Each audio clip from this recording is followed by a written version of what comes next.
कृषि र कृषकका बारे कुराकानी गर्ने कार्यक्रम एग्रीमुभ कृषि र कृषकका कुरामा यहाँलाई हार्दिक स्वागत छ। कृषिसँग सम्बन्धित विषयमा साङ्गो पाङ्गो कुराकानी गर्ने कार्यक्रम एग्रीमुभ दोस्रो अङ्क लिएर आइसकेका छौं। म हुँ दिवा र साथमा छु म पवन। कार्यक्रम तपाईँ हरेक हप्ताको मंगलबार र शुक्रबार साँझ यसै समयमा सुन्न सक्नुहुनेछ। गत हप्ता हामीले कार्यक्रममा बजेटमा कृषिको प्राथमिकता, मकै बालीमा फौजी किराको आक्रमण लगायत विषयमा सामग्री प्रस्तुत गरेका थियौं।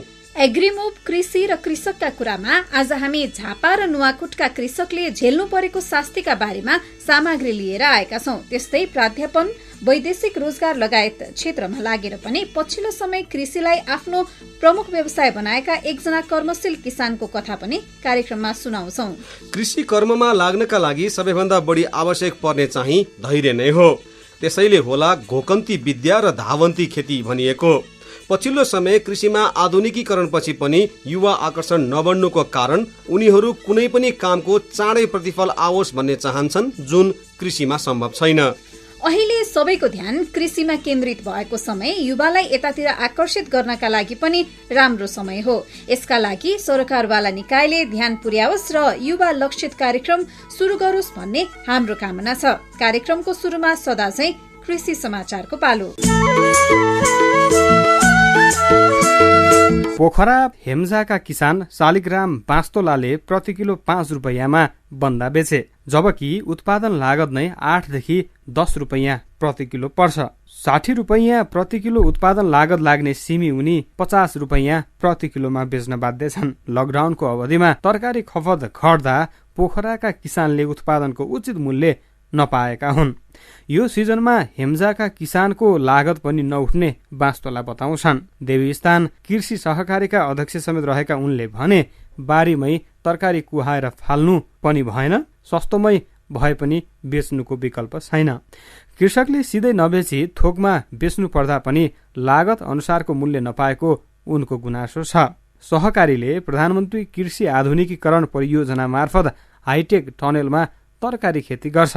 उनका अनुसार हाइटेकलाई चाहिने उन्नत बिउ बिजनको पनि अभाव छ। उन्नत जातको गोलभेडा, क्याप्सिकम लगायत तरकारीको बिउ बजारमा पाइएको छैन। उनी भन्छन् हाइटेकमा लोकल बिउ लगाएर भएन, विदेशबाट आउने बिउ नआएपछि अन्य उन्नत जात सिफारिस भएको छैन। पोखरामा हेम्जा, मालेपाटन, भरत पोखरी, पुम्दी भुम्दी र लेखनाथ धेरै तरकारी उत्पादन हुने क्षेत्र हुन्। ती स्थानबाट कृषकले पृथ्वी चोकमा रहेको कृषि उपज थोक बजारमा तरकारी पुर्याउँछन्। लकडाउनकै कारण थोक बजारसम्म तरकारी पुर्याउन अप्ठ्यारो भएको छ। लकडाउनमा तरकारी ढुवानीको लागत बढेको पोखरा 33 भरत पोखरीका किसान चन्द्र पौडेलले बताए। उनले भने पहिला नगर बसमा डोकोको 40-45 रुपैयाँ तिरेर तरकारी लैजान्थ्यौं, अहिले 4-5 डोकोलाई 1500 तिरेर जीप नै रिजर्भ गर्नुपर्छ। कृषि उपज थोक बजार सञ्चालन गर्ने कृषि बजार व्यवस्थापन समितिको तथ्याङ्क अनुसार सिजनमा दैनिक 25 देखि 30 मेट्रिक टन तरकारी पोखरामा उत्पादन हुन्छ। बेमौसममा 18 देखि 20 टन हुन्छ। लकडाउन अवधिमा 80 देखि 100 टन तरकारी अन्य जिल्लाबाट भित्रिएको छ। महानगरले जेठ 11 देखि बाहिरी जिल्लाको तरकारी नल्याउने निर्णय गरेपछि भने पोखराको उत्पादन मात्रै खपत हुन्थ्यो। तरकारी महँगिएको गुनासो बढेपछि जेठ 18 मा महानगरले सो निर्णय फिर्ता लिएको थियो। कुनै न कुनै बहानामा युरिया मलका लागि वर्षेनी शास्ति बेहोर्न बाध्य किसान यो वर्ष कोरोना भाइरसको संक्रमण र लकडाउनको मारमा छन्। कृषि तथा पशुपक्षी मन्त्रालयसँगै सरकारी स्वामित्वको कृषि सामग्री कम्पनी र पब्लिक प्राइभेट पार्टनरशिप अन्तर्गतको साल्ट ट्रेडिङ कर्पोरेसनले समेत कोरोना संक्रमण र लकडाउनका कारण चाहेर पनि बर्खे धानबालीका लागि किसानलाई युरिया मल उपलब्ध गराउन नसकिने जनाएको छ। कृषि तथा पशुपक्षी विकास मन्त्रालयका प्रवक्ता हरिबहादुर केसीले कोभिड-19 का कारण जलमार्ग र सडक मार्ग अवरुद्ध भएको र बन्दरगाहमा लोड अनलोड गर्ने र प्याकिङ गर्ने कामदार नपाइएका कारण आउनुपर्ने युरिया निर्धारित समयमा नआउँदा किसानले चर्को अभाव बेहोर्नु पर्ने अवस्था सिर्जना भएको बताए। उनले भने साल्टको 21,500 टन युरिया समयमा नआए किसानले ठूलो अभाव बेहोर्न सक्ने सम्भावना छ। सो मल झिकाउन भारतीय दूतावासलाई पत्राचार पनि गरेका छौं, तर कोरोना संक्रमण र लकडाउनका कारण यो मल आउन त्यति सहज देखिएको छैन।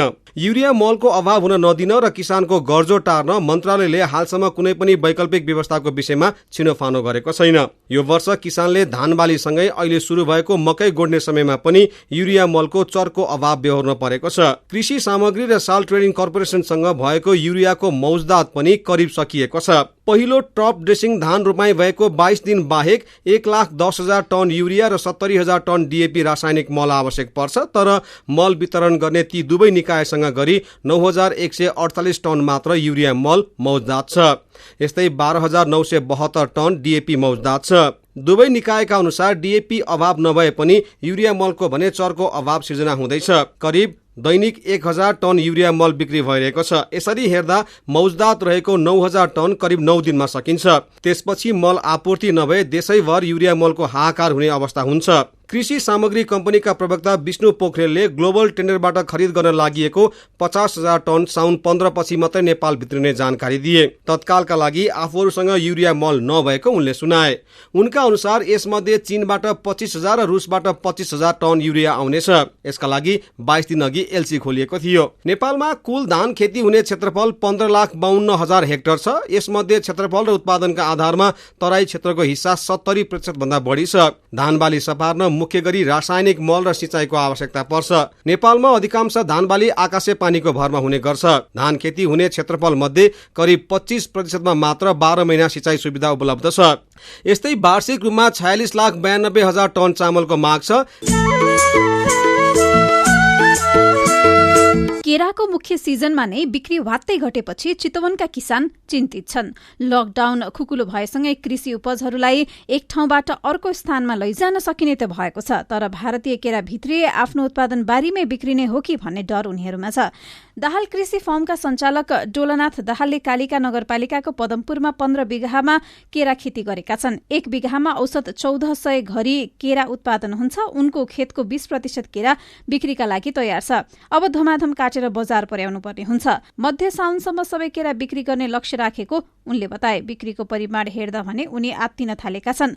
दाहालले भने अघिल्लो वर्ष यति बेला साताको 6 गाडी केरा जान्थ्यो, अहिले जेनतेन 1 गाडी गएको छ। चितवनमा धेरै केरा खेती गर्नेमा पर्छन् अर्का युवा शंकर सुवेदी। उनले 70 बिघामा केरा लगाएका छन्। दिनकै 2 गाडी केरा बिक्रीका लागि तयार छ, तर अहिले अवस्था त्यस्तो छैन। केरा खेतीका लागि उनले अधिकांश जग्गा भाडामा लिएका छन्।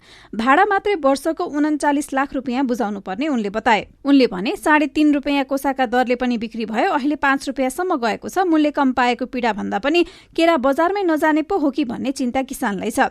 यो समय चितवनमा धेरै केरा उत्पादन हुन्छ। प्रधानमन्त्री कृषि आधुनिकीकरण परियोजना केरा जोन चितवनका संयोजक खेमराज दुवाडीका अनुसार नेपालमा भारतबाट आउने केराले यहाँको मागको 60% हिस्सा ओगटेको छ।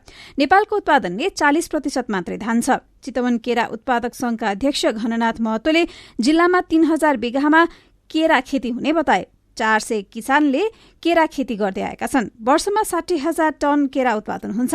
2 देखि 2.5 अर्ब रुपियाँ बराबरको केरा बिक्री हुन्छ। अहिले मुख्य सिजनमा नै चितवनका किसानले सहज रूपमा बिक्री गर्न नपाए ठूलो संकटमा पर्ने उनको भनाइ छ। 1 बिघा केरा खेती गर्न 3.5 लाख रुपियाँसम्म खर्च लाग्छ। बिक्री भएर राम्रो मूल्य आए बिघामा 1.5 लाखसम्म नाफा हुन्छ। चितवनको आधा उत्पादन काठमाडौँ, पोखरा, बुटवल र हेटौँडासम्म जाने गरेको छ। भर्खरै सुन्नुभयो विभिन्न जिल्लाका कृषि समाचार। अब एकैछिन चर्चा गरौं विभिन्न पेसामा लागेर वाक्क दिक्क भएका एकजना कृषकको विचार। जीवनको 1 दशक अध्यापन, अर्को 1 दशक वैदेशिक रोजगारीमा लागेका रविन महर्जन अहिले ललितपुरको हरिसिद्धिमा रहेको श्रेष्ठ कृषि फर्म सञ्चालन गरेर बसेका छन्। फुर्सदको समयमा गीत गाउन समेत भ्याउने यी पौरखी युवा कसरी कृषिमा आकर्षित भए त? सुनौ उनको कथा उनकै मुखबाट। मेरो नाम रविन महर्जन हो। म बाफलमा बस्छु। कृषिमा लागेको हालसाल अब 1 वर्ष पुग्न लाग्यो मेरो। यो असार 4 गते म 1 वर्ष पुग्दैछु कृषिमा लागेको चाहिँ। पहिला सुरुमा कृषि नगर्दाखेरि चाहिँ मलाई कस्तो लाग्थ्यो भने कृषि भन्ने काम चाहिँ सजिलै जस्तो लाग्थ्यो। तर जब म फिल्डमा उत्रेर काम गरिसकेपछि कृषि भनेको चिज चाहिँ एउटा तपाईँ फिजिकल्ली मेन्टल्ली दुवै रूपमा चाहिँ एउटा स्ट्रङ हुनुपर्ने एउटा र अर्को कुरो भनेको धैर्यता, प्यासन चाहिने व्यवसाय रहेछ यो। योभन्दा अगाडि मैले टिचिङ प्रोफेसनमा लाएँ। लगभग 10-11 वर्ष जति मैले बोर्डिङ स्कुलमा टिचिङ गरेँ। त्यसपछि मैले यो वैदेशिक रोजगार सम्बन्धी फरेन इम्प्लोइमेन्टमा लगभग 10 वर्ष जति गरेँ मैले काम। अहिले मैले विशेष त मेरो यो गोलबेडाको नै हो, त्यो बाहेक मैले सिजनेबल तरकारीहरू, यो मौसम अनुसारको तरकारीहरू चाहिँ उत्पादन गर्दैछु। जस्तो भनौँ यो बोडी, करेला, काउली, बन्दा, धनियाँहरू, सागहरू, यिनीहरू चाहिँ उत्पादन गर्दैछु अहिले। कृषिमा धैर्यता एकदमै आवश्यक छ। आज तपाईँले कुनै चिजलाई प्लान्टेसन गर्नुभयो अथवा रोप्नु भयो भने त्यो ग्रो अप हुनलाई केही समय तपाईँसँग धैर्यता हुन सक्ने क्षमता हुनुपर्छ। आज रोपेर भोलि नै त्यसको फल पाउँछु भन्ने आशमा तपाईँले गर्नुहुन्छ भने कृषि नगर्दा हुन्छ। त्यसलाई चाहिँ धैर्यता चाहिन्छ र आफू चाहिँ फिजिकल्ली एकदमै स्ट्रङ हुनुपर्छ त्यो गर्नलाई। सबभन्दा हामी कृषकहरू मार परेको बिचौलिया नै हो। तर बाध्यता के भने बिना बिचौलिया पनि हामी मार्केटसम्म पुग्न सक्दैनौँ, किनभने हामी फिजिकल्ली फिल्डमै काम गर्ने कि अथवा बजार धाउने यो कुराले पनि हामीलाई एकदमै गाह्रो गरेको छ। अर्को कुरा बिचौलिया भनेर उहाँहरूको पनि एउटा काम जस्तो लाग्छ। बिचौलियालाई पनि यदि नेपाल सरकारले सही तरिकाले उनीहरूलाई चाहिँ नीति नियम बनाएर राखिदिने हो भने सायद बिचौलियाबाट पनि त्यति ठगी हुँदैन र किसान पनि मारमा पर्दैन। किनभने यदि गभर्मेन्टले नै बिचौलिया काम गर्नेहरूलाई पनि एउटा चाहिँ परिचय पत्र बाँडेर हुन्छ कि उनीहरूलाई कुनै दर्ता गराएर हुन्छ कि अनि किसानको उत्पादनको चाहिँ मूल्य तोक्दिएर हुन्छ कि त्यो गर्यो भने बिचौलियाले पनि आफूले जति फाइदा लिनुपर्ने त्योभन्दा बढी लिन सक्दैन उनीहरूले। मलाई त्यस्तो लाग्छ। अब यसमा चाहिँ यस्तो पनि छ, मलाई जहाँसम्म लाग्छ अलिकति राजनीतिक पनि यसमा छ जस्तो लाग्छ। हुन त म यसमा टोटल्ली तपाईँलाई अहिले नै मैले यही भन्न सक्दिनँ, किनभने कतिपय मार्केटहरूमा हामीले बुझ्दाखेरि तरकारीहरू चाहिँ अब किसानहरूले फालेका न्युजहरू आउँछ होइन, विभिन्न पत्र पत्रिकामा जस्तो तपाईँहरूकै सञ्चार माध्यमबाट चाहिँ तरकारी चाहिँ कुहिएर फ्याल्यो भनेको हुन्छ। तर बजारमा जाँदा त्यो तरकारी चाहिँ महँगो भाउमा बेचिरहेको पाउनुहुन्छ। त्यो भनेको के भन्दाखेरि विशेष गरी यहाँको जुन उत्पादनलाई चाहिँ नेपाल सरकारले सही तरिकाले चाहिँ बजारसम्म नपुर्याइदिनु, तपाईँले भने जस्तो बिचौलियाले बढी खेलिदिनु प्रफिटको लागि, र अर्को भारतबाट बढी से बढी आयात गर्नु नै यसको मुख्य कारण हो होइन। यो चाहिँ नारामा मात्रै छ। यो हामीले अहिले मैले 1 वर्षको दौरानमा देखेको यो नाराको जस्तो अनुदानका कुराहरू भयो, अनुदान लिन जाँदाखेरि त्यत्तिकै समस्या छ हामीलाई होइन। त्यो यो नाराले मात्रै सीमित गरेको छ। यसलाई चाहिँ व्यवहारमा उतार्नलाई चाहिँ उहाँहरूले भित्री मनबाट चाह्यो भने सक्छ, नत्र चाहिँ यो सायद यो सम्भव छैन। कृषि क्रान्ति भनेर अहिले सबैतिर हाम्रो जस्तो हाम्रो यो भूकम्प आउँदाखेरि चाहिँ जुन भारतले नाकाबन्दी गरिसकेपछि चाहिँ होइन हामी चाहिँ अब हामी आफ्नो उत्पादन गर्न सक्छौँ, हामी आफै क्षमता हुनुपर्छ भनेर 1-2 महिना चाहिँ त्यो एकदम हुइम निस्कियो। अब अहिले आएर फेरि यो कोभिड-19 कोरोना भाइरसको जुन कहर फैलिएको छ यसले पनि अब अलिकति भारतसँग सीमा विवादका कारणले गर्दाखेरि पनि फेरि नाकाबन्दी होला कि भन्ने एउटा त्रास डर त पैदा भइरहेछ। अहिले पनि फेरि यो कृषि क्रान्तिलाई जोड दिएको छ, तर वास्तवमा यो भित्री रूपमा चाहिँ गरेको छैन। यो मैले भने नि तपाईँलाई प्यासन हुनु पर्यो। अहिले जस्तो वैदेशिक रोजगार, म आफै पनि वैदेशिक रोजगारमा मैले विभिन्न व्यक्तिहरू पठाउँदाखेरिको मलाई सबै कुराहरू अलिकति जानकारी छ होइन। बाहिर कति पीडा छ, कति चाहिँ दुःख छ, तर त्यहाँ के त परिश्रमको फल छ र यहाँ परिश्रमको फल नभएपछि उहाँहरू वैदेशिक रोजगारको लागि बढी आकर्षित भएको हो। अब अहिले युवाहरू किन आकर्षित नभने उनीहरूलाई छोटो समयमा पैसा कमाउने बानी लागिसकेको छ कि यो चाहिँ उनीहरूलाई के भने आज काम गर्यो भने भोलि नै त्यसको रिटर्न चाहिन्छ भन्ने। तर कृषिमा त्यस्तो हुँदैन। कृषिमा चाहिँ कस्तो हुन्छ भने मैले अघि नै पनि तपाईँलाई सुरुमा भनिसकेँ, धैर्यता हुनुपर्छ। अब कृषि गर्दाखेरि विभिन्न प्रकारका समस्याहरू आउँछ होइन। जस्तो अब हामीले सुनिएका छौँ मलहरू टाइममा पाउँदैन, बिउहरू राम्रो उन्नत जातका नपाइरहेको अवस्थाहरू होइन। त्यसपछि यो अब तपाईँको यो के भन्छ दैवी प्रकोप जस्तो हावाहुरीहरू, पानीले विभिन्न समस्याहरू आउनेहरू, त्यसलाई चाहिँ जुझ्न सक्ने क्षमता भएको युवाहरूले चाहिँ गर्छ।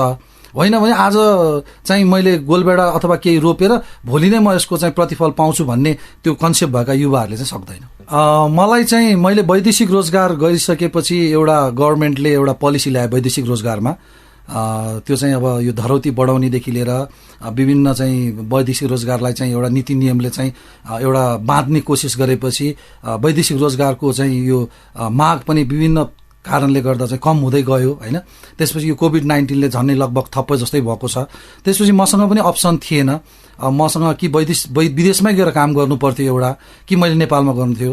अनि मलाई चाहिँ के लाग्यो भने विदेशमा गएर काम गर्दा 1-2 वर्ष गर्दा होला 2-4 पैसा त कमाइएला, तर त्यो लङ लास्टिङ हुँदैन भनेर चाहिँ मैले कृषिमा मेरो भिनाजु शङ्कर श्रेष्ठले जो 6-7 वर्षदेखि हरिसिद्धि ललितपुरमा गरिराख्नु भएको थियो उहाँसँग सल्लाह गरेपछि यहीँ गर्नुपर्छ, केही गऱ्यो भने यहीँ गर्नुपर्छ भने म सायद यो कृषिलाई छोडिदिनु होला। साथै मेरो सङ्गीत पनि छ, यहाँहरूलाई थाहा छ कि छैन, म सङ्गीत र कृषिलाई सँगसँगै लाने कोसिस गर्दैछु।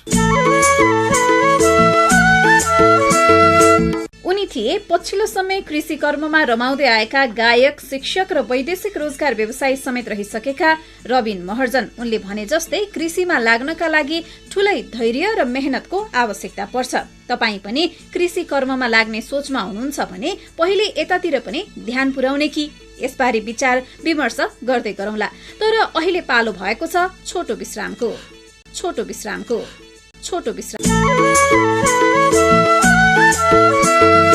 ब्रेकपछि पुनः स्वागत छ। तपाईँ सुन्दै हुनुहुन्छ रेडियो कान्तिपुर र यो हो कार्यक्रम एग्री मुभ, कृषि र कृषकका कुरा। कार्यक्रममा हामी कृषि सम्बन्धी समाचार, कृषि कर्ममा लागेर कृषकले हासिल गरेका सफलताका कथाका साथै रेडियो रिपोर्ट, विज्ञका कुरा र सरोकारवालासँगको अन्तर्वार्ता प्रस्तुत गर्नेछौँ। अब भने पालो भएको छ झापाका कृषकका कुरा सुन्ने र सामग्री प्रस्तुत गर्दै हुनुहुन्छ हाम्रा झापा सहकर्मी अर्जुन राजवंशी। बारादशी गाउँपालिका 1 घरबारीका किसान सबिन राजवंशीले गत वर्ष 4 बिघामा मकै फलाउनु भएको थियो। राम्रो मूल्य पाएपछि यस वर्ष बढाएर 8 बिघामा मकै फलाउनु भएको छ। हाइब्रिड जातको भएकाले प्रति बिघा 60 क्विन्टलसम्म मकै फलेको छ। 8 बिघामा करिब 5 लाख रुपैयाँ लगानी गर्नु परेको राजवंशीले बताउनु भयो। उत्पादन बढेकाले उत्साहित बनेका किसान मूल्य नपाउँदा भने निराश बनेका छन्। गत वर्ष खेतबाटै बिक्री भएको मकै यो वर्ष सुकाएर व्यापारीलाई बिक्री गर्दा समेत मूल्य नपाएको कचनकबल गाउँपालिकाका किसान नवराज भट्टराईले बताउनु भयो। गत वर्ष मकैको भाउ 2500 क्विन्टल थियो। 2500बाट यति बेला आइपुग्दाखेरि 2800 3000 मा किसानले मकै